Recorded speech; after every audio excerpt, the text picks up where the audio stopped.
Welcome, Autobots and Decepticons.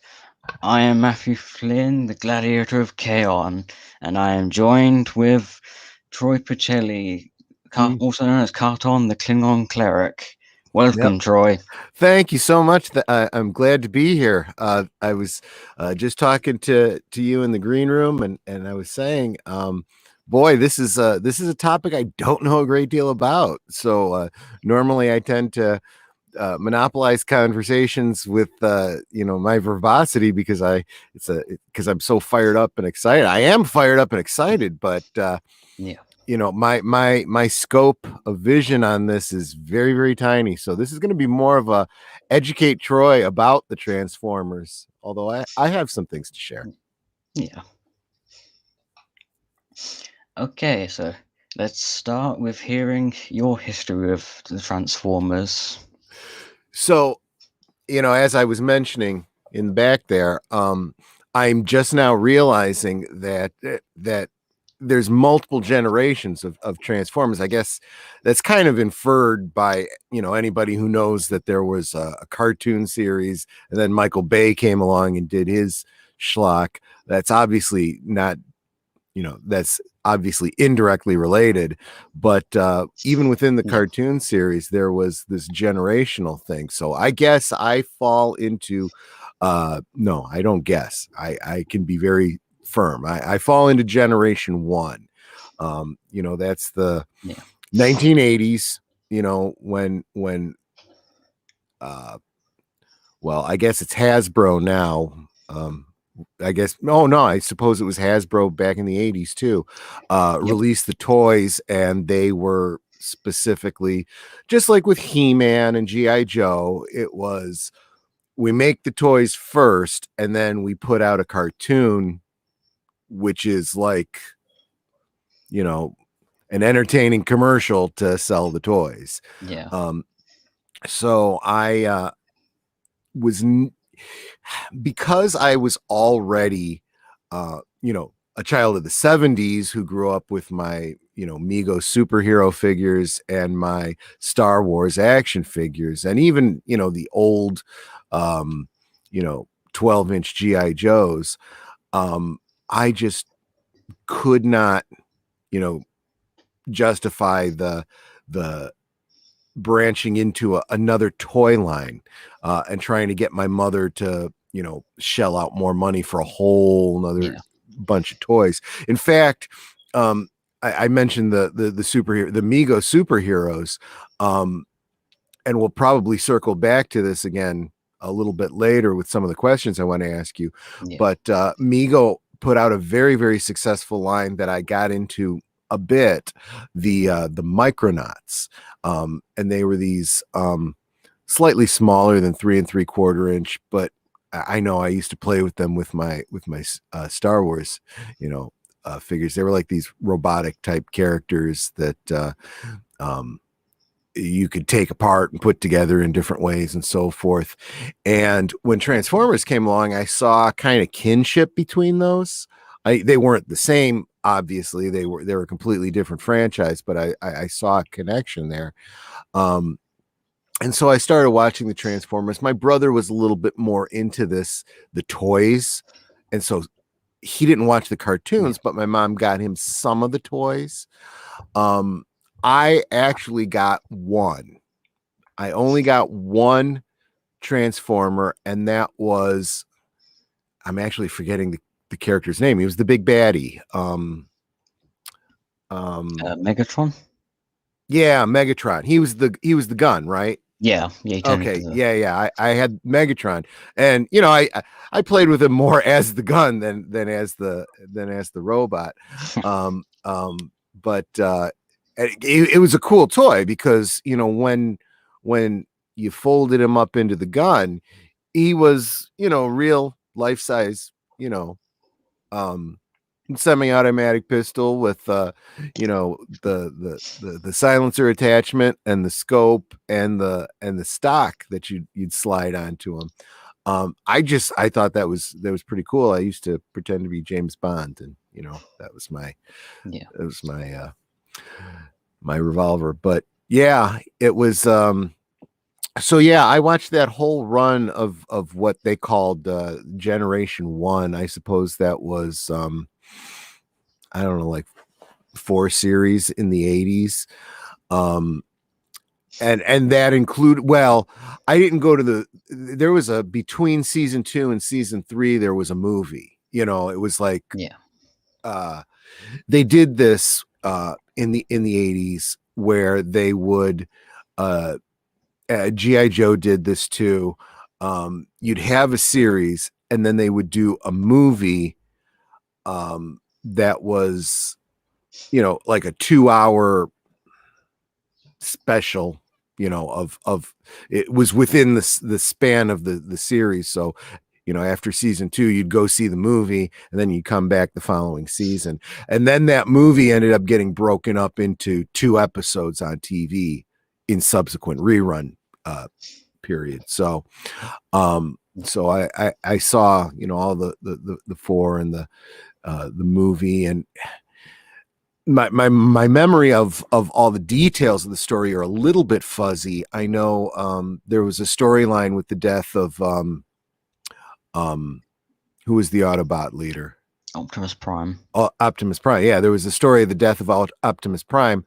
I don't remember if that actually happened in Generation 1, or Yeah, that was in the movie. Yeah, that's what I thought. And then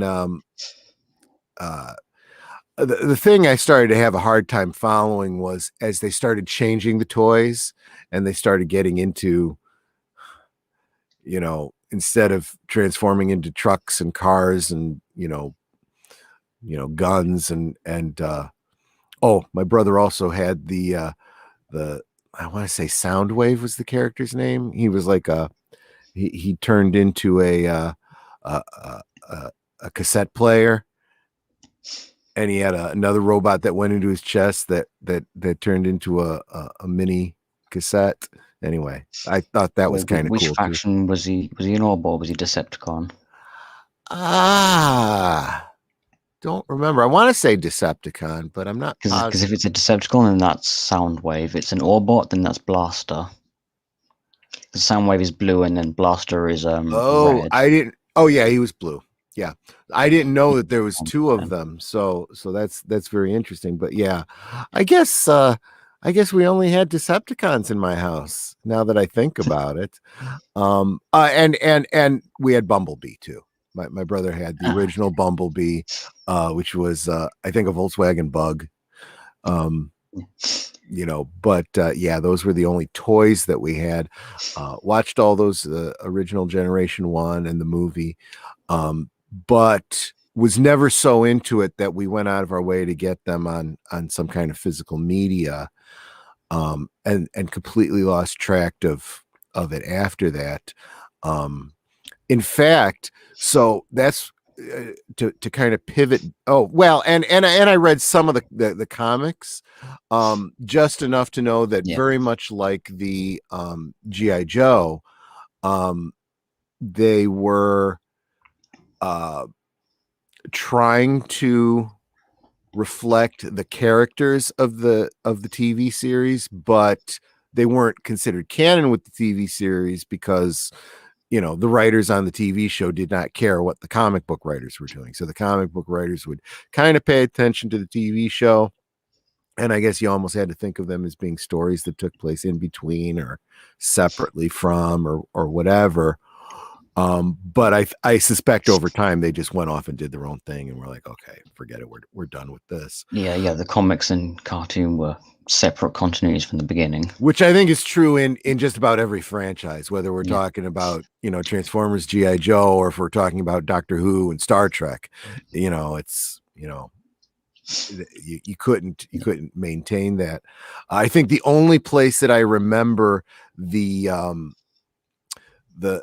although again the TV show paid no attention to what the comic books were doing during the span of the TV series V. The comic book writers did a great job of writing stories that took place in between episodes and sometimes would have to tool the storyline to steer it so that it stayed within continuity. There was very little that got off. And since the show only lasted for 2 seasons, 1 or 2 seasons, I forget, it was probably not too difficult for them to do. But anyway, yeah, bringing it back to Transformers, I kind of, yeah, like I said, I never got into the toys, and the toys were the big hitch, right? If if we were doing this about He-Man, I'd be saying the exact same thing. I watched the cartoon. In fact, I was more avid watching those cartoons. Never had a single one of the He-Man toys. My friends did. I'm like, I'm sorry, I can't justify that. I want to buy more, Star Wars toys.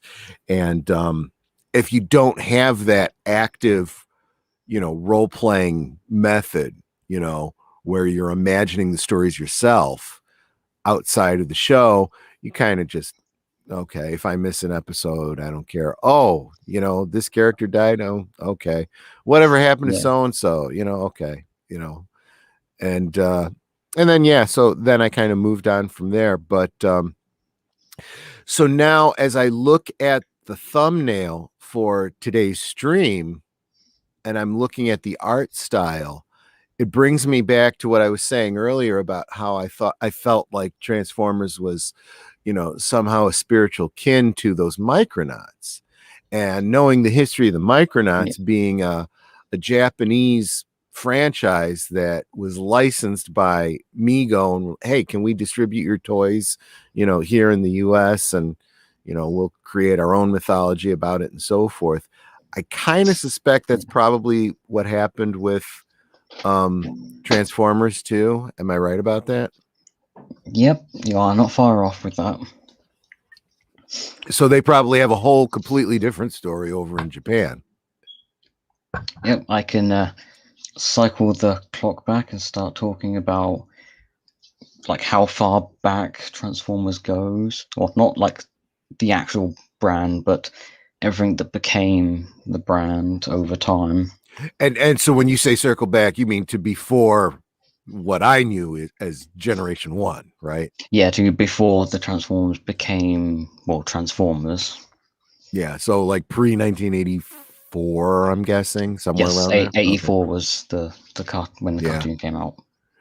Yeah, I'm basing this all on when I was in high school, so I figured it had to be right about there. Yeah. Okay, so cycling back, we start with the original G.I. Joe in 1964. Right. Created by, well, at the time they would have been called the Hassenfeld brothers. Obviously, nowadays we just call them Hasbro. Mm-hmm.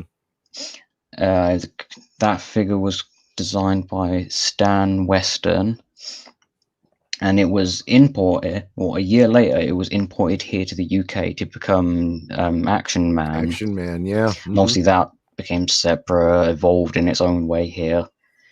And then later in 1971, that same G.I. Joe was then imported to Japan and was rebranded as Combat Joe. But it wasn't very popular in Japan. I would imagine. I would assume it's because it's American Soldier and not that far, or definitely a few years since World War II. So I'd imagine there's probably still some people from World War II still around by then. Right. So that wasn't too popular. So the company who were distributing the toy in Japan, Takara Tomy, they decided to take the base idea of the G.I. Joe figure, or the original G.I. Joe figure, and did some reworking, shrinked it down to 3 3/4 inch, and renamed it to Henshin Cyborg. All this was done because they wanted to add vehicles to the line. Yep, but exactly. Brilliant. But they found figures too big for that. Also too expensive to do that. So it's like, okay, let's shrink the figure down to smaller. That way we can afford to put vehicles, pair them up with vehicles. So they did that. And Henshin Cyborg was actually basically, you could take the figure itself and it came with costume packs that made it look like specific Japanese heroes like Kamen Rider or Ultraman and a few mechas as well. Sure. And at the same time, they also released a tie-in manga. There was a tie-in manga, and this happened in 1974. They also rebranded it from Henshin Cyborg to Microman. And when they did that, they then a year later added the first transforming robot called Robot Man, although it did have to be disassembled to transform. So it wasn't a proper transforming robot, but it was a small step at the time. And a year after that, here's where you'll start recognizing this. Microman was imported to America by the toy company Mego to become Micronauts. There we go. Yeah. Yep. And where are we? Yeah, so we've got Mego. And then in 1980, after they had introduced Robot Man and I think one other transforming vehicle, Takumi then noticed that a whole bunch of other Japanese companies were also introducing their own brand of transforming robot. So they decided, okay, now it's popular, let's get a piece of the pie. And they decided to then create a sub-line of Microman called Diaclone, or like a spin-off type line that was specifically about transforming robots.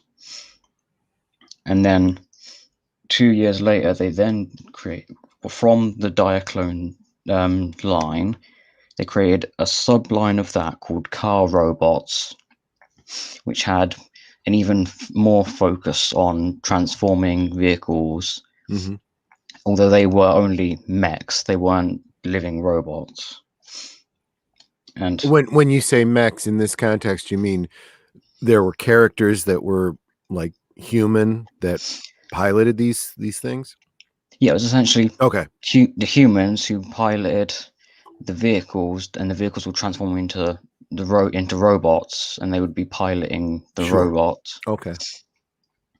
And then in 1980 or 1981, Takara Tomy then rebooted Microman as New Microman, and I believe this figure is the one that had a few more, like, it's either this Microman or another version of Microman that had a more wider variety of costumes and visual designs, like more American heroes or a mix of American and Japanese heroes. So what they did with New Microman is they added transforming figures to that line, and not as a sub-line, but as just a part of the line in general. And they created... Oh no, sorry, that's a mistake. They did create a sub-line, and they called it Micro Change. And it's basically... the two lines are basically considered the same thing, even though they're sub-lines. And what Takara then decided that they'll give the American market a try with the Diaclone line, and they released it as two separate lines, the same figures but divided into two toy lines, and they call them Diachron and Chronoform. But what they found is they don't have the budget or the means to properly advertise these lines in America with all the other toy lines going around. So they tried to find an American partner, which just so happened to be Hasbro. And what they decided was Hasbro would create the advertising for the actual toy line, and together they rebranded the Diaclone and Microchange lines. They took figures from both those two lines to create the Transformers line. And here's an interesting part. Marvel editor-in-chief Jim Shooter tasked Denny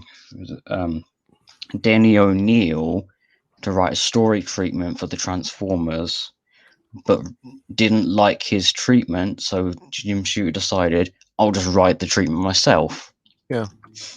And then after he did that, he then went around to a few other Marvel writers to try and find someone to actually write the comic book.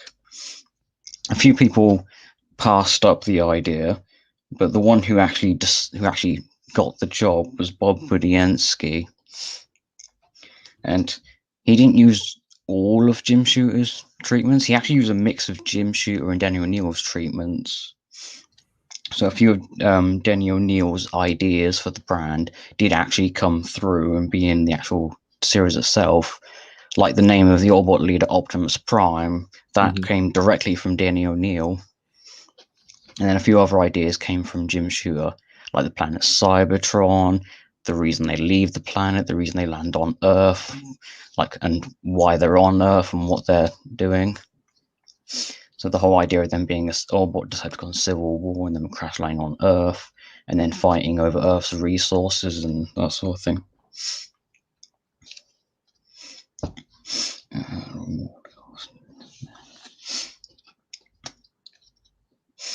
Yeah, that's about all that I have written for before the Transformers and all that information. I had no idea. I obviously I was able to. I caught the connection to the Micronauts. That I kind of understood the concept. Had no idea though that both of them have had their origins, rooted in G.I. Joe. I mean, I understood the marketing concept was related. I had no idea it was such a direct evolution of toys and influences from our original, 12-inch G.I. Joe to Transformers. I mean, would not have guessed that at all. Oh yeah, I just realized when in 1976 when Mego licensed Microman and converted it into Micronauts.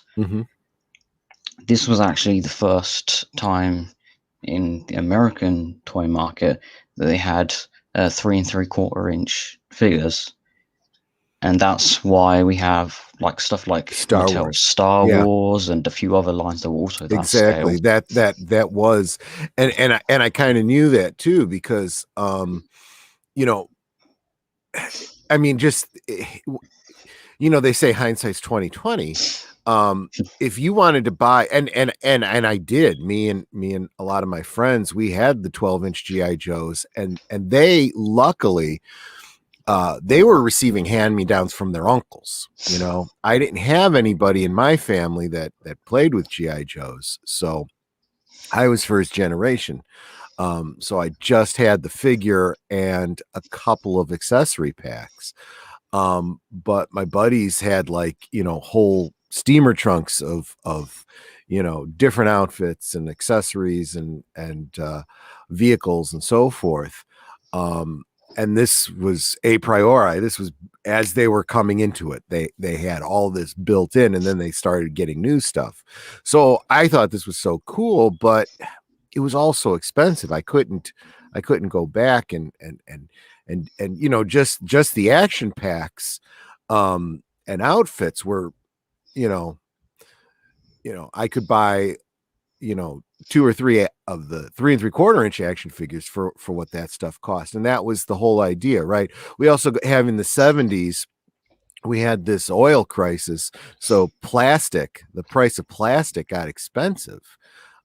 So anything they could do to bring those prices down for the mass market. So when the Micronauts came out, I thought they were so cool. I started getting, a couple of and I didn't know who any of the characters were or anything. There wasn't anything like that for the Micronauts. here. Yeah. The comic books were a ways away, and we didn't have like a cartoon series or anything, so it was all whatever was in your own imagination. So I would get those first few, the little guys, the and whatnot, and I had a bunch of those. I tried to get like everything, and eventually again, without anything to keep you linked in with the story, it's like, okay, I started to get away from it. And that's when Star Wars came out, and that was the flashpoint for me. That was a story on screen, that was an action figure with recognizable characters in that scale, so they were attainable for me, and so everything else kind of went by the wayside. No more Micronauts for me. I wasn't even trying to get G.I. Joe at that point. It was all about Star Wars. So yeah.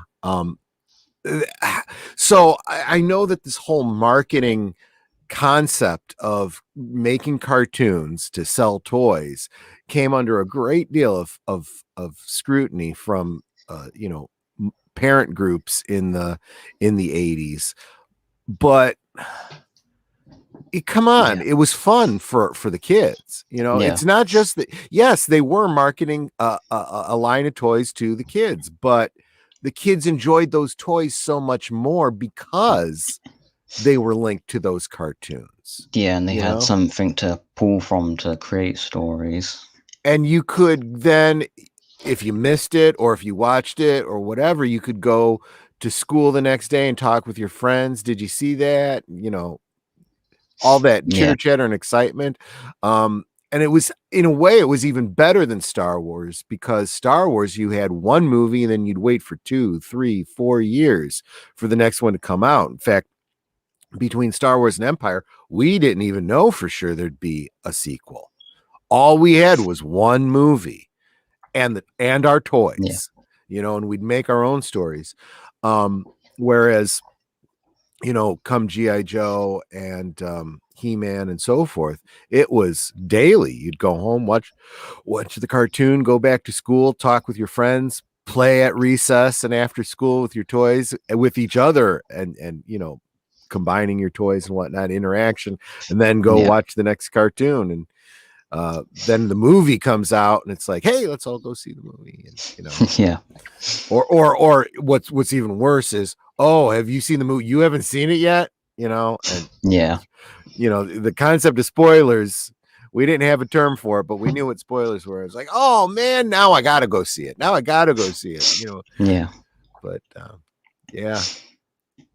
yeah, actually, at the time of the movie in 1986, Hasbro actually weren't aware of just how important Optimus Prime was as a character. Oh. Because the kids that would watch the show kind of saw him as like a father figure, kind of.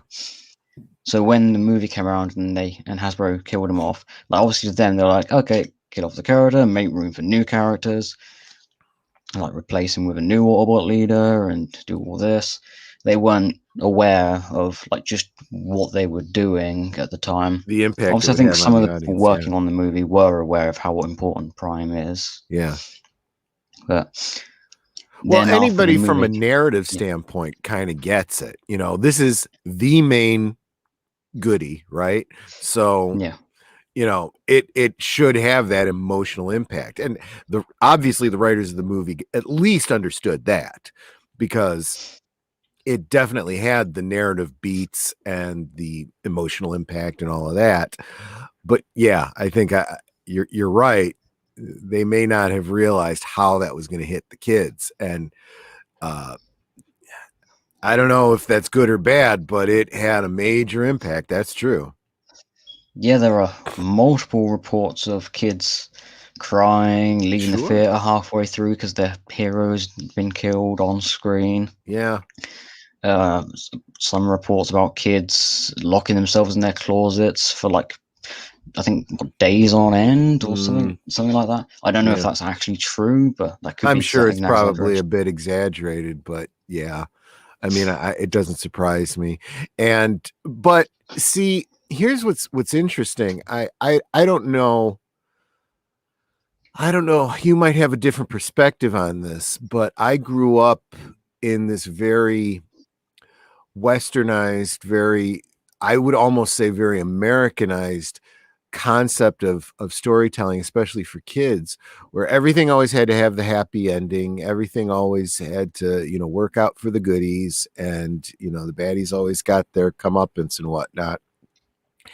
And I realized that that's not always the case outside of stories in the US. It's sometimes the good guys win, sometimes the bad guys win. Sometimes it's tragic and the good guys die. And the ultimate story has a good turnout, but there's sacrifice. That was not as common here in the US. I even think about you know, our primary sci-fi was Star Trek, and every episode, everybody lives at the end, and they no matter how dark it was, they're always able to end on a joke.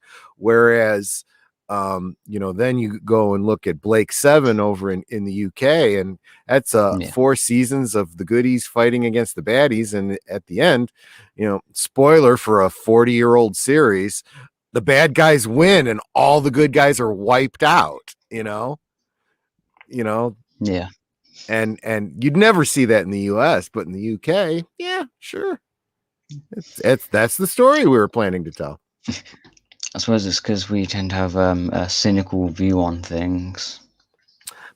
Yeah, maybe, but I'd say more realistic. I mean, I don't know how cynical it is. I think it's just like I said, sometimes the good guys win, sometimes the bad guys win. It can't always be, the goodies winning every time in reality anyway. Yeah. But Artificial Joni points out something actually very interesting. G.I. Joe and Transformers have been apart, like separate but joined for a long time, because there are actually some G.I. Joe, a crossover G.I. Joe in the 80s Marvel comic. Yes, there were. I didn't see those, but I saw that. Yeah. But in this crossover comic with G.I. Joe, Bumblebee is actually completely destroyed and then rebuilt as the new character called Goldbug. And in the American comic, or in the Transformers comic, that change wasn't addressed. He just suddenly appeared as Goldbug, proceeding forward. So you had to go back, read the G.I. Joe comic to then understand what was going on there. And that was from the point of view of, now, if you were into the toys and you were seeing that the same characters, now a same name, but they were completely different looks, because then they started getting into insect transformers and I don't know, dinosaur transformers and stuff like that, and yet they were still the same characters. It's like, well, okay, I guess Transformers were able to change their appearance, like changing clothes, but there was and then I don't think that was even really ever addressed in the cartoons.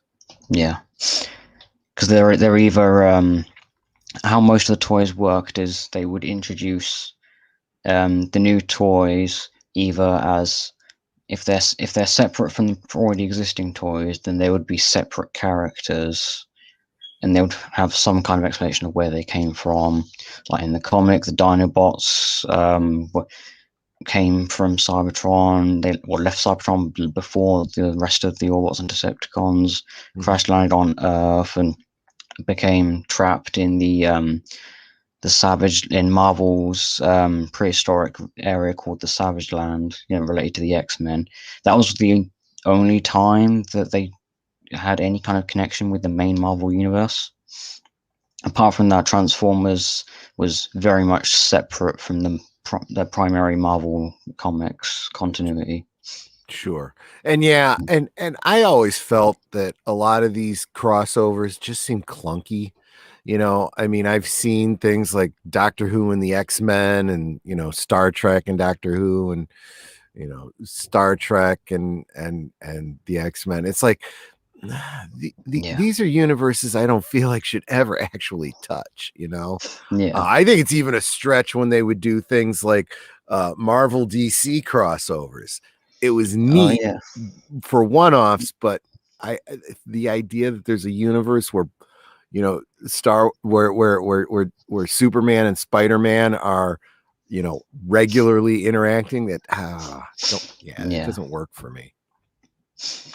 Yeah, and like other new figures that are released, like ones that are related to already existing characters, like Megatron and then Galvatron. That was explained by Megatron sustaining damage while battling Optimus Prime, and then being abandoned in space. This is during the '86 movie. Then being abandoned in space and found by the Chaos Bringer Unicron and being reformatted into Galvatron. And then he also reformats a couple other damaged or dead Decepticons that are also floating through space with Megatron. And he converts like Bombshell and Skywarp, he converts them into Cyclonus. He converts Thundercracker and a couple other Insecticons into Scourge and the Sweeps, and they all take the place of the primary Decepticons, and then a couple other already existing characters would either be phased out of the line or would remain for the preceding year. Like you have characters like Astro Train and Blitzwing who stayed on the show for a while longer before just disappearing because the toy had been phased out by that point. Yeah.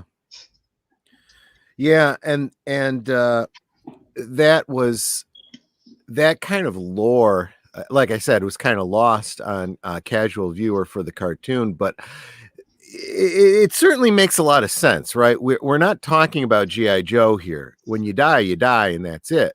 We Yeah. are talking about robots, so there's always this feel like, well, can you transfer his CPU to another robot and turn him back on again, or something like that? Yeah.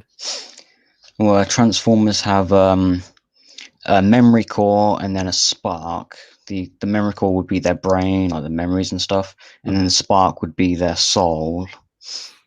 And when one of them dies, if their body is completely destroyed, then their spark will then transcend into the how do I explain this?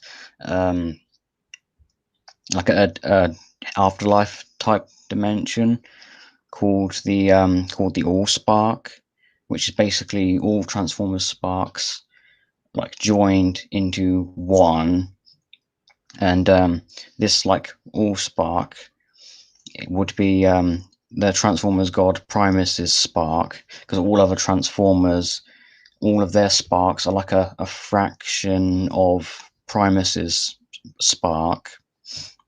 So when they die, they then return back to back to him. Yeah. So it sounds very much like, God, and the way most religions kind of work. Yeah.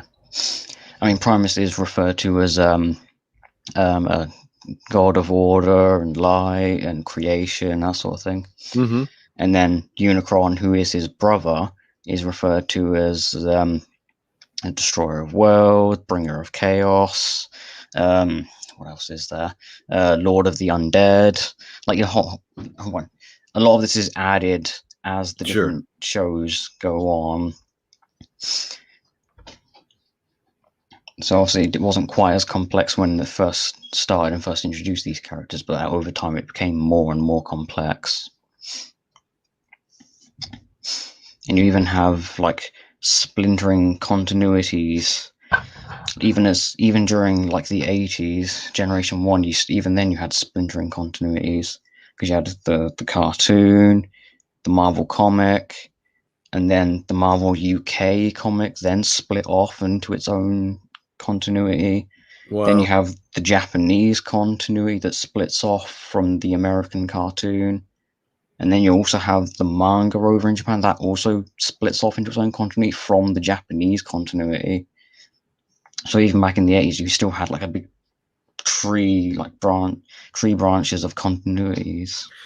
There's a part of me that wants to struggle with that, that it's like, no, there should be one canon, right? And yet when you realize that there's different stories that resonate differently with different cultures, not Yeah, as much between US and UK, but when you then start getting into Japan, what Japanese children find cool and what American kids find cool could be somewhat different. And I mean, heck, I've heard people do analyses of, Japanese horror versus American horror. And, in American horror, you need to know how the ghost came into existence and what their origin story is and why they are the way they are. And in Japan, it's like, yeah, it just is. And there is no resolution. And it's just scary for scariness. And, yeah, it's just a different tone. So I could totally understand there being a need for different continuities for different cultures. yeah. Actually, one thing that you mentioned in like the difference between America and Japan. In America, each new continuity Mm-hmm. is technically the primary continuity for the time that it's around, and then the next continuity comes along, and then that one becomes the primary one Sure. for a while, and it basically ends up with no specific continuity becoming the primary one Yeah. that continues forward. But over in Japan, it's not like that. Any new continuity that comes out either in some way is tied back into the Generation 1 cartoon, or it's just like a temporary thing, and then they return back to the Generation 1. So in fact, there's a whole bunch of manga and like new toys released, like new manga, and all of it is filling in gaps in the Generation 1 continuity over in Japan.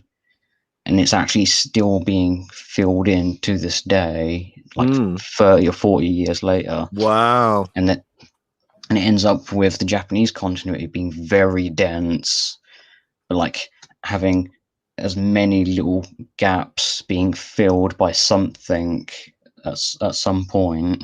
Sure. Because you have the Generation 2 toy line. That in Japan, that was actually considered a continuation of Generation 1, and then Beast Wars then continue was then considered a continuation of then Generation 2.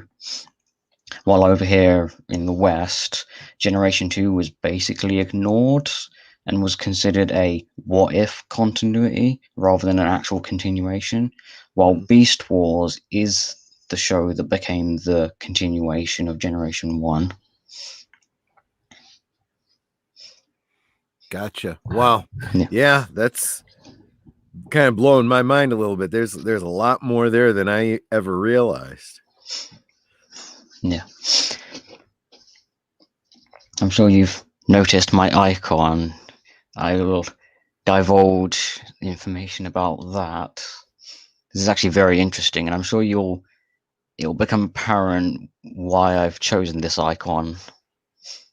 You may even recognize not the image itself, but some elements of it might seem familiar to you. That's is that what's his name? The baddie? I'm forgetting his name now. No, this is not Megatron. Megatron, thank This you. is Rodimus Prime, who is the this isn't the main universe of Rodimus Prime. This is an alternate universe also. Specifically, a mirror universe version of Rodimus Prime from the universe of Shattered Glass. Now, Shattered Glass, this you will recognize. It's a mirror universe of not any one particular Transformers continuity, but all of them, where the Autobots are bad guys and the Decepticons are good guys. Huh. And I'll just say why you should recognize this.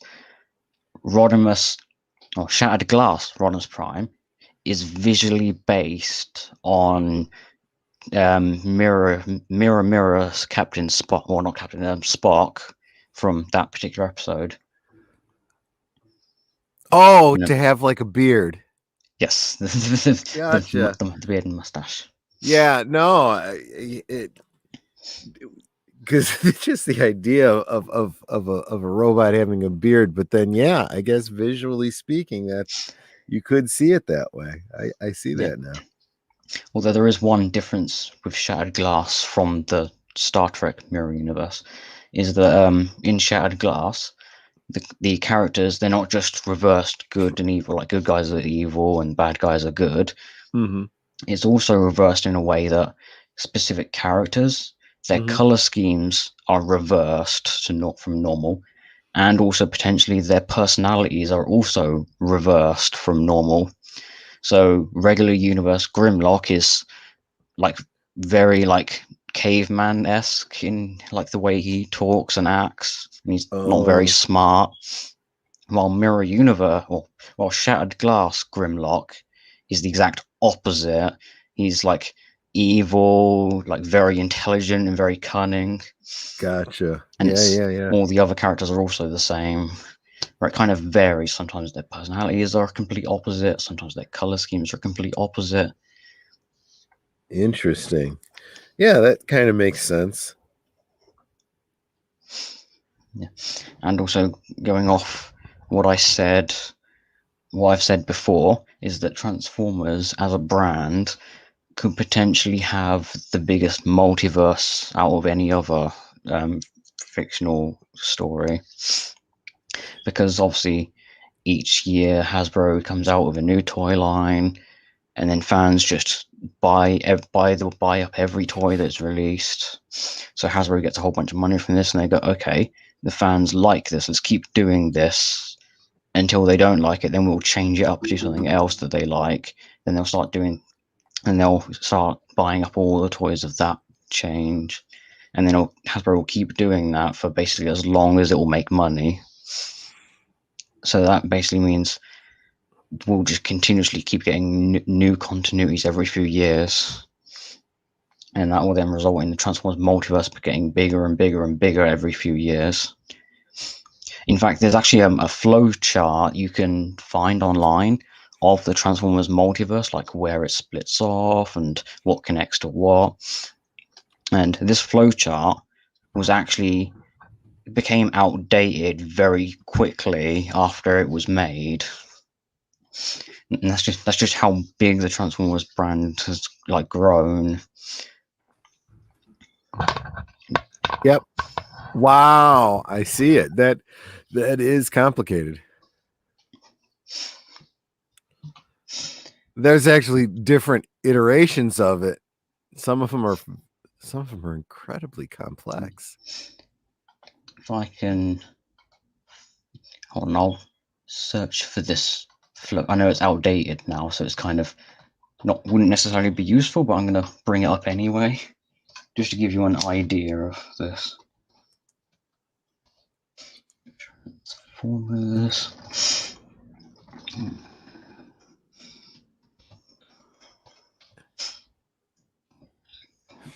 Here's one I see that has rules to it. First rule is it has to have an official Hasbro or Takara Tomy toy that's been released. 2, no repurposed toys. See rule 1. Yeah. 3, cross universal doppelgangers don't count. Cybertron Soundwave is not G1 Soundwave. Yeah, that'll be Cybertron will be the third part of the Unicron trilogy, and the Unicron trilogy was actually not named by Hasbro, but was actually fan named because Unicron as a character is important to all three shows. Mm-hmm. These shows came out in the early 2000s. Okay, is it this one?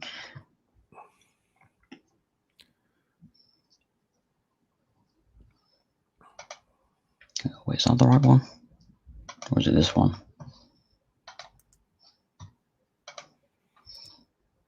No, not that. How do I do the share? So if I understand correctly, there's a share screen button down at the bottom. Oh, there. Okay. Yeah. Share screen. And then it should give you a pop-up or something that shows Yeah. if you have multiple screens, how to choose which one you want. Okay. Yeah, I've got. So like. Um,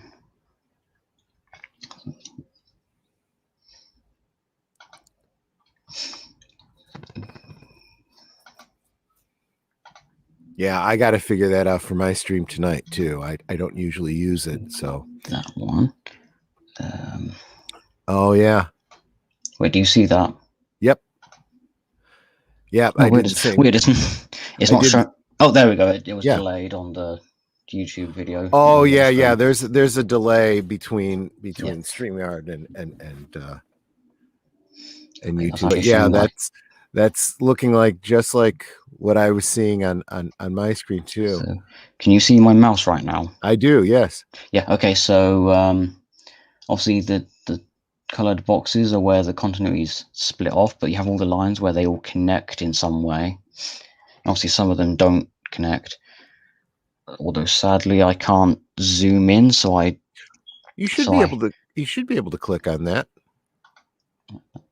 Well, actually, if you click on that, it'll take you to the to the whatever web page that's coming from. But Yeah, you can do that. No, not that.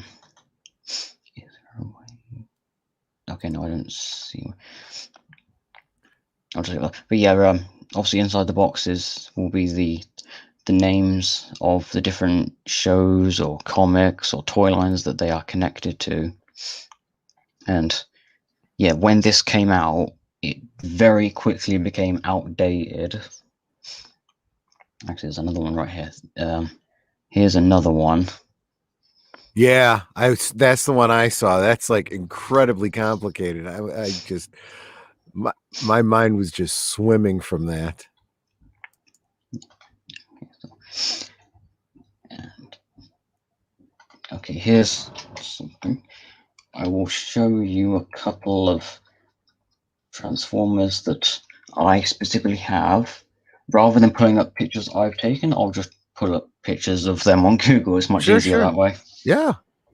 That way I can show you like varying angles and some differences, different things about the actual toy.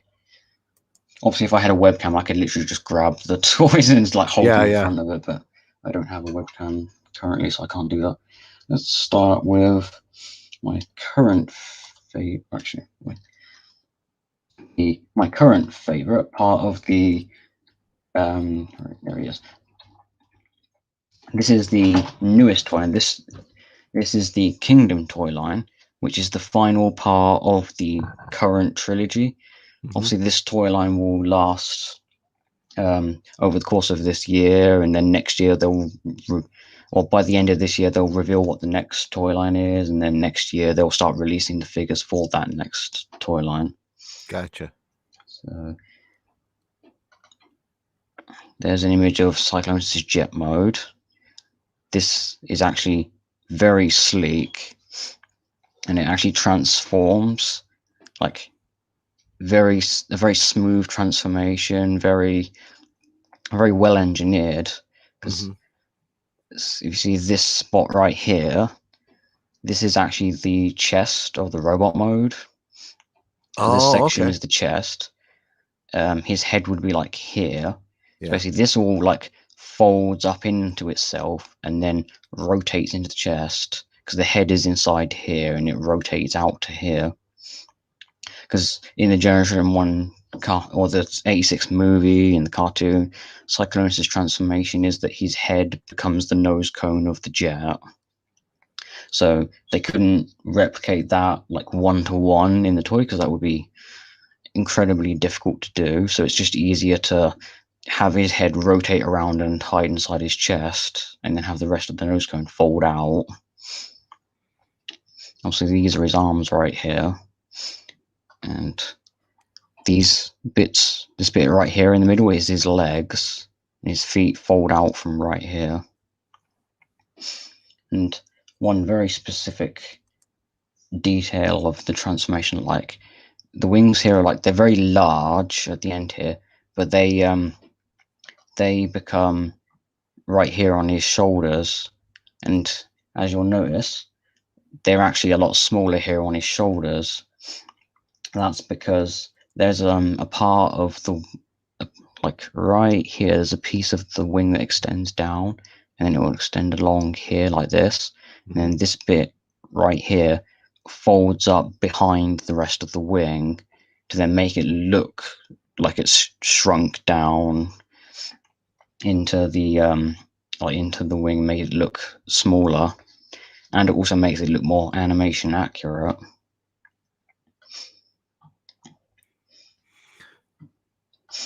See, that's what I always thought was really brilliant. It takes like a brilliance of engineering to make these toys do what they do, right? I mean, Yeah. It's enough to come up with a spaceship or a plane or a car or whatever, but then to think, how can this morph into, you know, a bipedal creature, you know, and look like, you know, it's not just, you know, this clunky thing, but make it look like, you know, a person wearing like armor and the aesthetics of certain types of, because if you look at the head of this character, like what I'm seeing in the lower left-hand corner, it looks like, you know, a dude wearing like a samurai helmet, you know, with you know, the armor pieces that you would have as part of a samurai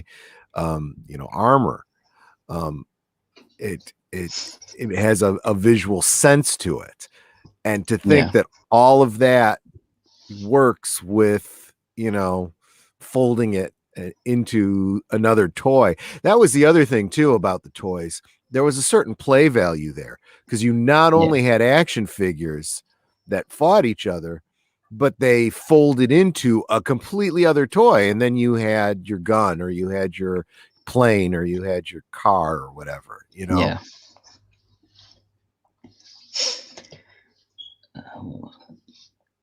This specific toy is, now this guy was expensive, this because this was a Titan class, so he's very big. He's like, I would say about 24 inches.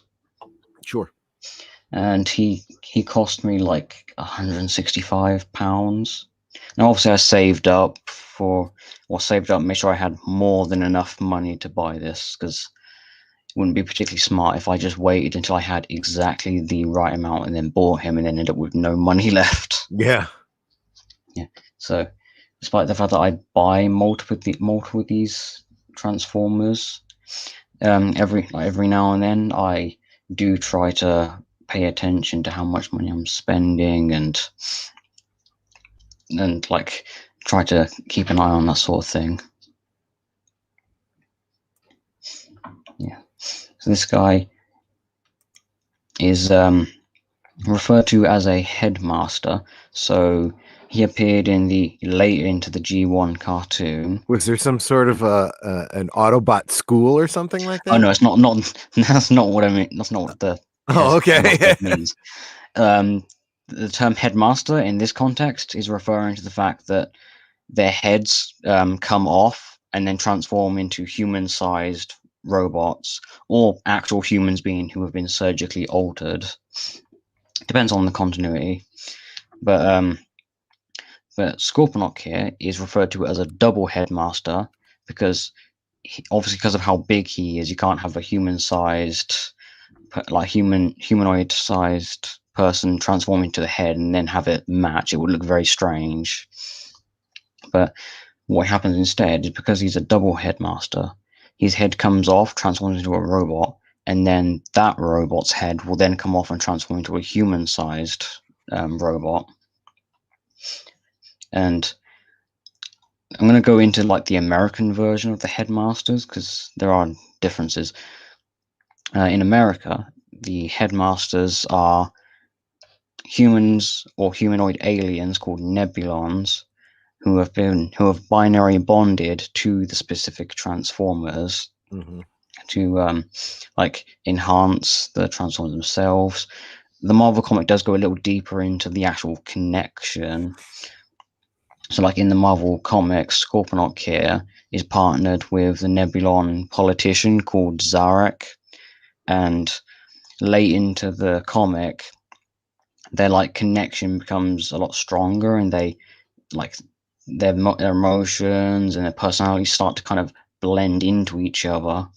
So Scorponok starts to like be affected by Zarek's, I suppose you would say, human emotions, even though Transformers already have emotions. But that's the strange way the comic phrased it. Mm-hmm. So when Unicron came to Cybertron and started attacking the planet, and Scorponok was one of the members who was, because he was the Decepticon leader at the time, he was like one of the primary people fighting Unicron, along with Optimus Prime, who had returned to life as a Power Master.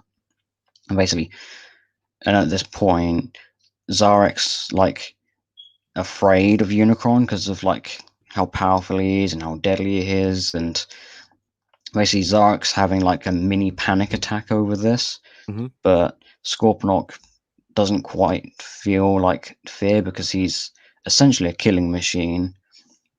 But Zarek's emotions are like affecting Scorponok because of their binary bonded to each other, and that happens. This sort of idea happens with all of the headmasters. Obviously, the cartoon didn't really go into that much depth of the actual connection. They just merely implied the connection. Sure. Yeah. This was actually an attempt by Hasbro to keep the brand alive in the late 80s, because because the brand was slowly not making as much money as it did back in 84 and 85.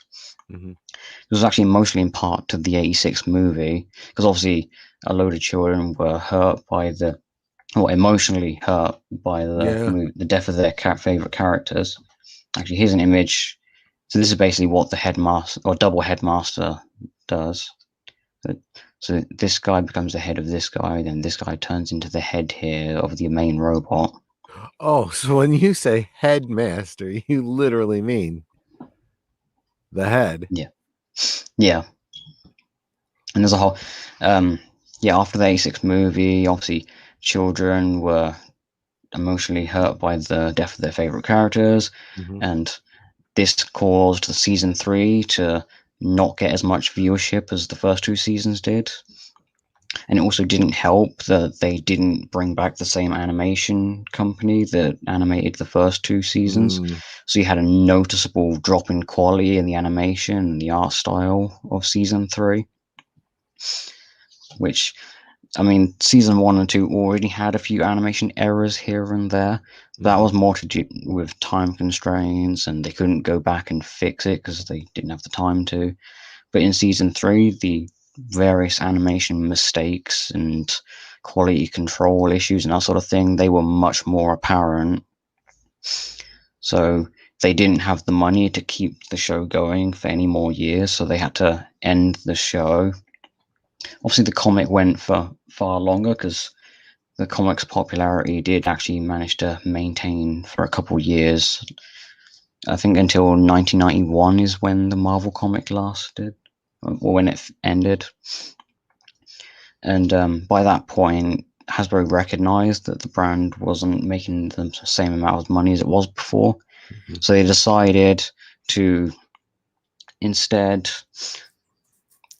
start coming with all various gimmicks and ways of trying to revitalize the brand.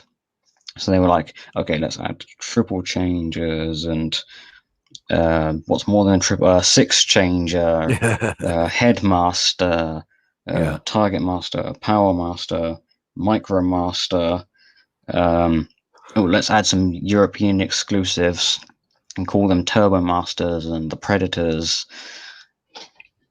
And Japan was also adding all kinds of gimmicks as well. I don't know if that was necessarily for the same reasons. It might just been that Japan just wanted to add them. Like Japan added, they actually went a lot deeper into the MicroMasters, added like a whole bunch more. Oh yeah, and Hasbro also added Pretenders as well, which are transformers that hide inside these like shells that open up where the robot then comes out and can transform, and some of them disguise themselves as humans, and then Decepticons hide themselves as like monsters or demons or that sort of thing. Wow. What else was there?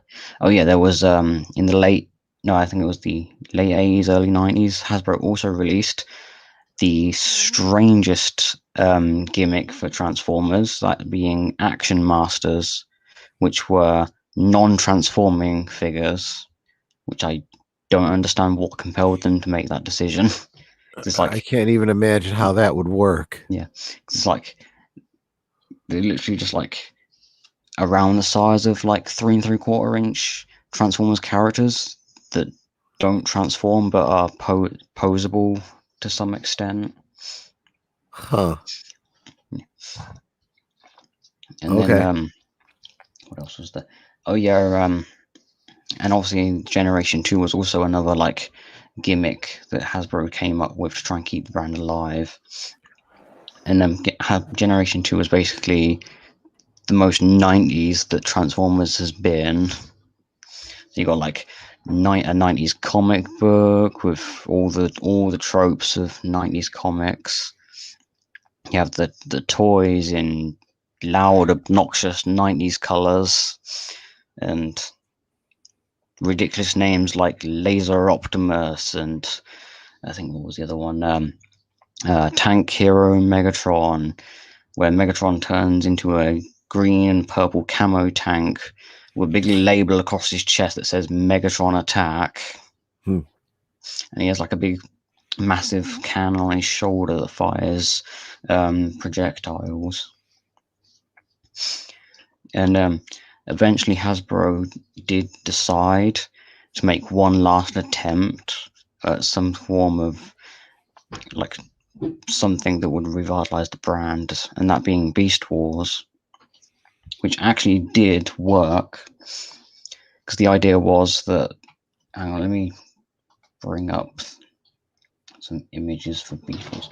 So basically, Beast Wars is a continuation of G1, where it's like separate characters, but they transform into like realistic looking animals.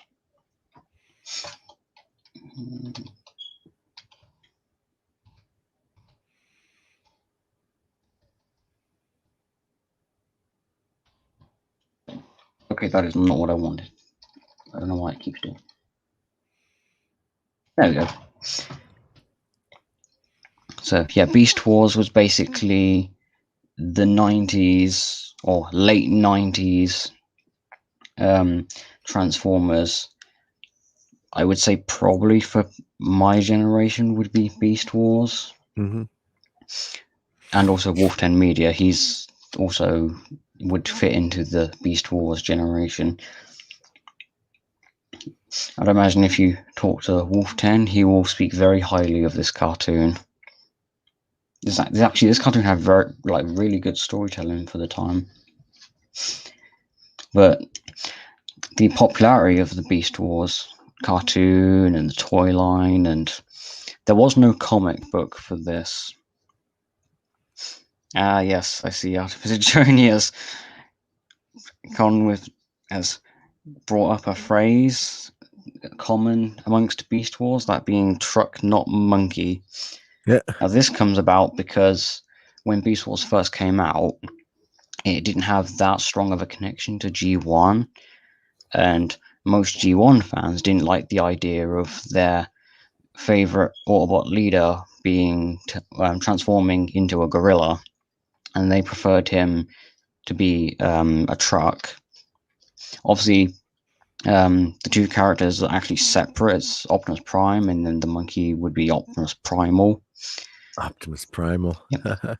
But essentially, fans of like old school G1 would use the phrase "truck, not monkey" to signify like that they prefer G1 over Beast Wars, Sure. or just something like that.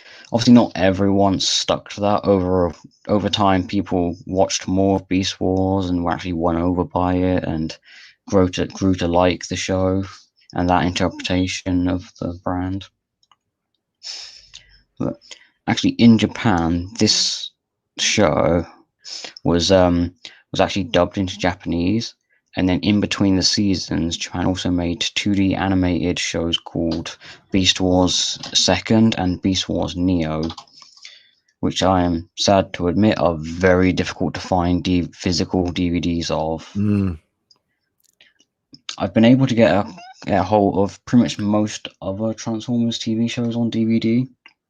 Mm-hmm. Like I got a hold of the Japanese Transformers cartoons, like the G1 sequels, the Headmasters, Master Force, and Victory.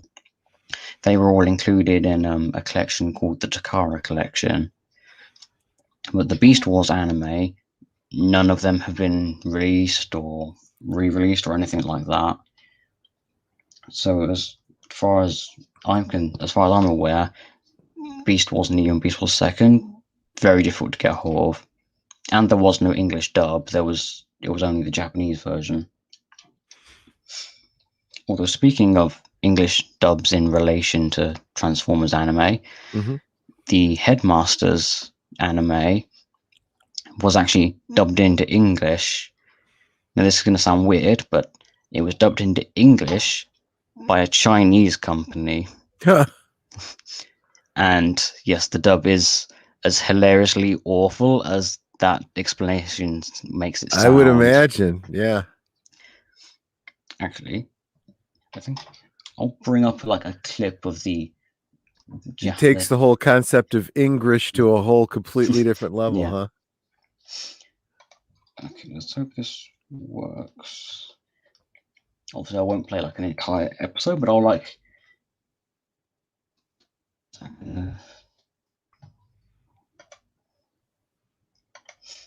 I believe the YouTube channel I'm thinking of is Paper Planes, I think.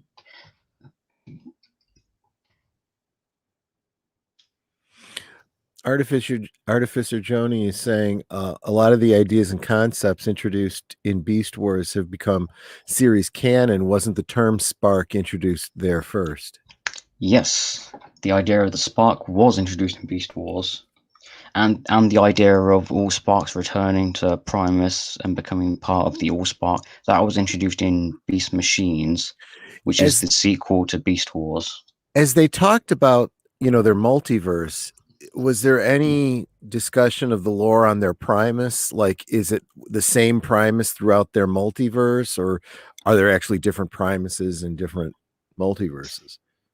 I mean, in different universes. Yeah, that's actually a very complicated. I figured it probably was. Yes.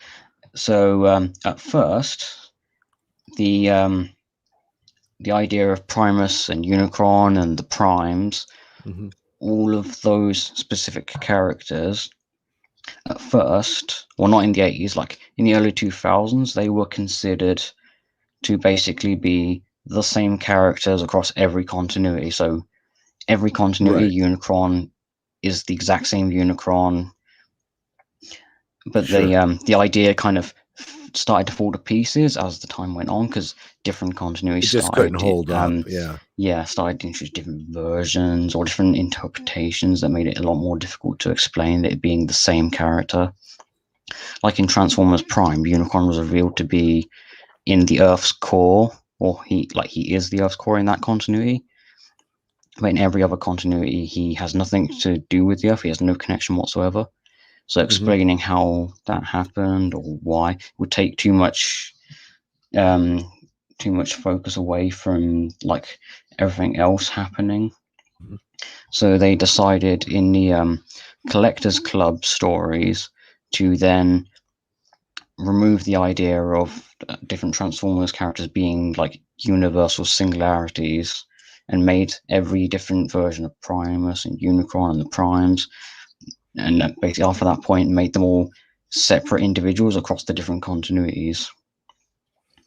Because the Primes are basically the first 13 Transformers created by Primus in an attempt to help him fight Unicron. Hopefully you can hear this. This is a piece of the Headmaster's dub. Oh.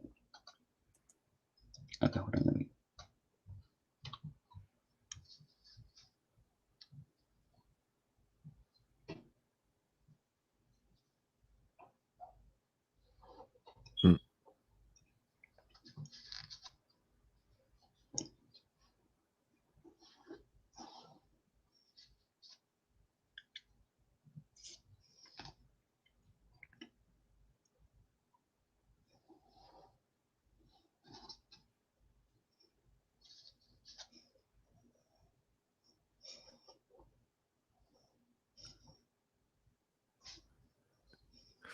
I also love that concept of a female robot.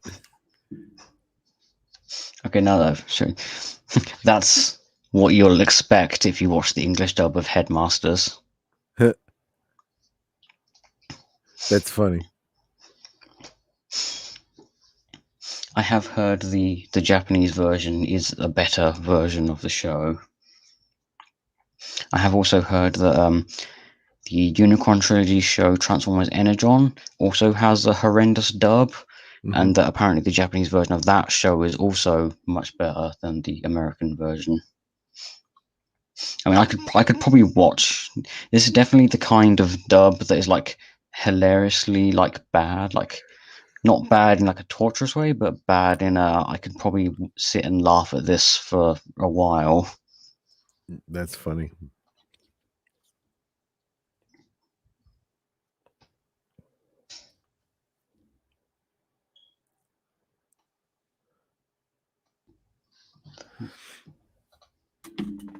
Wow.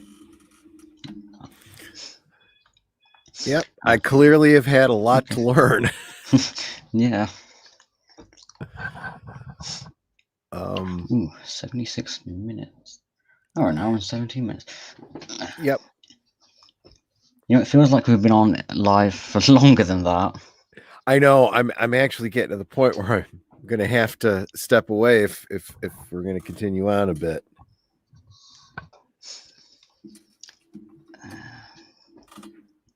There's probably like a whole bunch more I could say about Transformers, but I've reached a point where I can't like pull everything together. I said about as much as I can. Well, and my right head's now. kind of swimming too. I mean, if you want, we could always come back to this another time too. If you want to do like a part 2 and we could do this as a follow-up from the Beast Wars era through the dreaded Michael Bay era.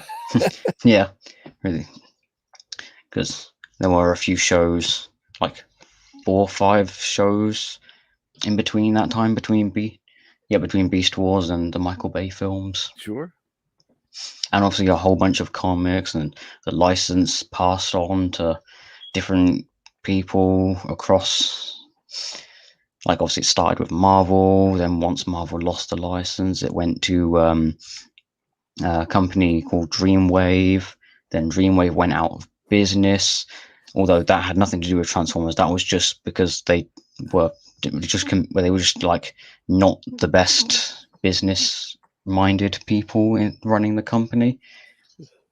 Like I think the company heads were doing stuff like spending company money on their own personal possessions and stuff, like buying, like I heard a story about the head of the company using the money from the company itself to buy himself a Porsche or something like that. Oh, that's a great way to kill a business, let me tell you. Yeah. So basically, Dreamwave went out of business. Then IDW got the license to Transformers in 2005, and they have had the license since then. Yeah. But, well, I noticed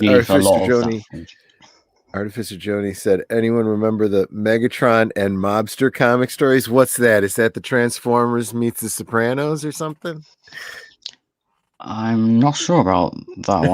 That There's just a lot of stuff like that just there's a lot boggles of my minor mind. details, minor stuff that kind of slips through the cracks every now and then. Or does Megatron become a mobster like Hulk became, Joe Oh yeah, Joe Fixit? fixed it. Yeah, But not really sure on that one. but I'll have to look into that one. yeah, well, maybe that's something we could look Yeah, into for the next time. So yeah, yeah, do you want to do this again? I would be up for that. yeah. Here's something. Since we already talked about doing like some kind of like Ben 10 season review, like season Mm-hmm. 1, would you be able to watch the 13 episodes and make notes on them before next Sunday, or would that require more time on that? It's hard for me to commit to that because I don't know what this week is going to be like, but I could try. Yeah, because obviously I have all the time in the world right now, so I can definitely commit to watch the 13 episodes, make a whole bunch of extensive notes. Obviously, that would be required of me because I would be hosting it. But obviously, the pressure for that won't be quite as heavy on you because, Sure. well, obviously, you have other stuff during the week, and Mm-hmm. also you won't be hosting it, so you won't be like constrained to trying to get absolutely every little thing down.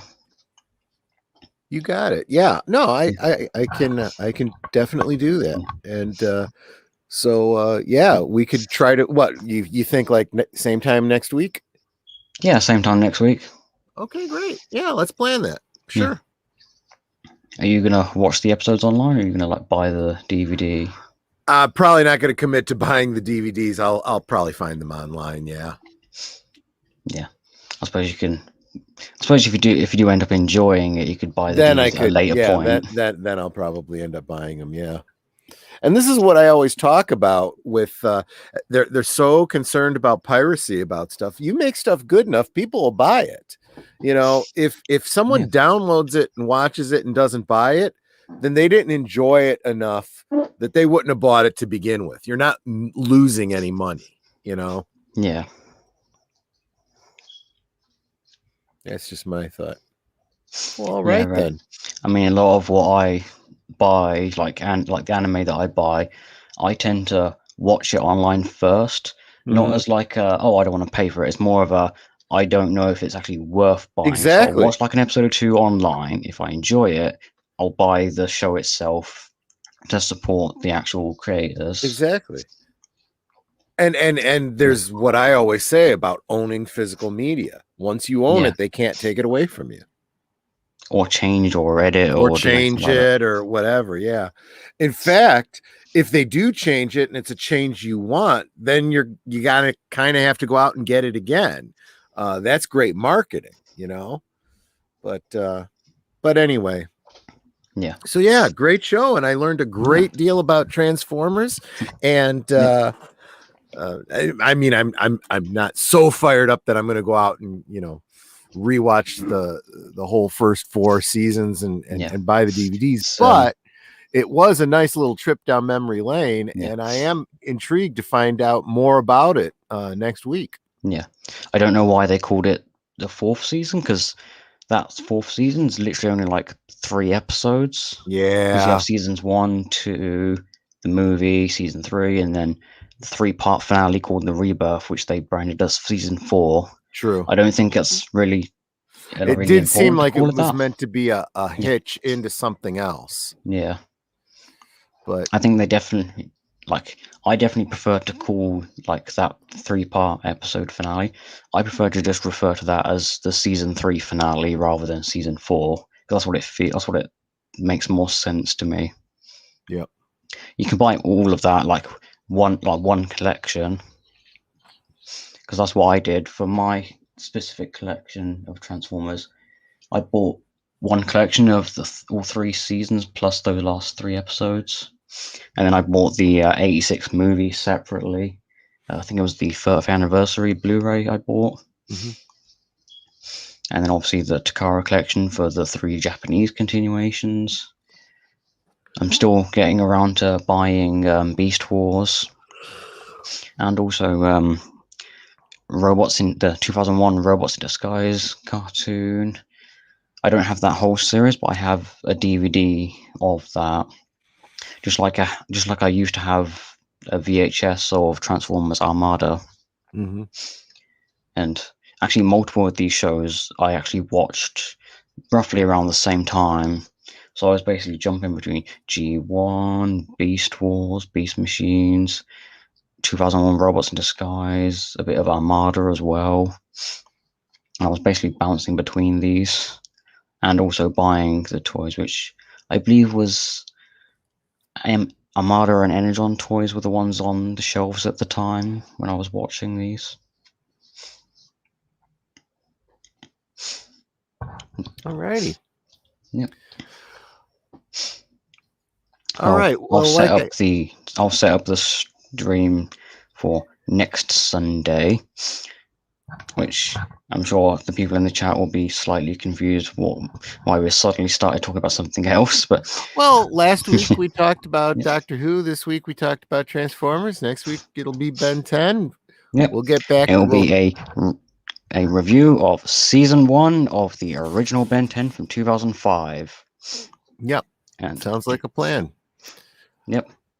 Well, thanks everybody for hanging out with us, and don't forget I got my my rant session coming up with Aged Boomer tonight as we talk about all the stuff that's going on with Star Wars and Disney and Gina Carano, and then we'll transition into the new Aged Boomer show.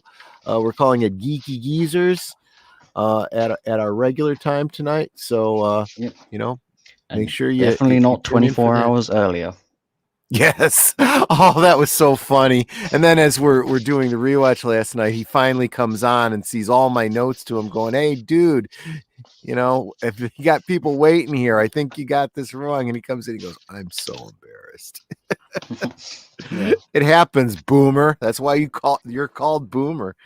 But all right. I can guarantee that the original Ben 10, no political BS whatsoever. Just good point. Good point. Just child-friendly superhero action.